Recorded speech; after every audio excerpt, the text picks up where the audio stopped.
bulutlar yomg'irlari orqali yer yuzidagi aholilarga yordam qilish uchun yuguraydi va ularni sug'urib turadi. Bu hodisada 3 xil hukmning birisini qabul qilishimizga to'g'ri keladi.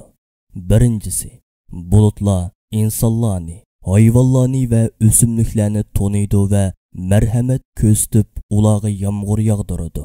Albatta bularni qila olishi uchun hayot, iroda, qudrat va ilmga o'xshash sifatlarga sahib bo'lishi kerak bo'ladi. Ikkinchisi, bulutga yomg'ir yog'dirg'izgan insonning qudratidir.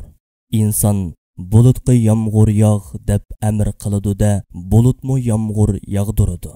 Tilga olgan bu ikki xil ahvol qabul qilinadigan bir vaziyatda emasdir va aqlini yo'qotib qo'ymagan hech qanday bir kishi bu ikki tanlashni aslo qabul qilolmaydi.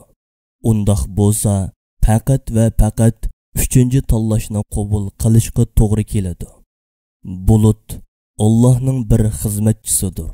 Onun emri bilen yeryüzü ahalisini sug'uradi. Yomg'irni yaratgan va yer zimindagi aholilarga marhamat ko'rsatganmi Allohdir. Bulutlarning yer ziminning yordamiga yugurishlariga o'xshash butkul shay'ilami bir-birining yordamiga yuguradi. Ong, his tuyg'ulari bo'lmagan, hayoti, irodasi yo'q, ilmsiz, kuch qudratimi bo'lmagan maxluqlarning o'z-o'zligidan bu shafqatlik yordamlarni qilishi asla mumkin emasdir.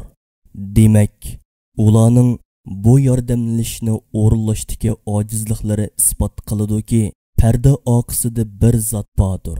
Ularni bir-biriga yordam qilishga yugurgizayotganmi, dal u zotdir.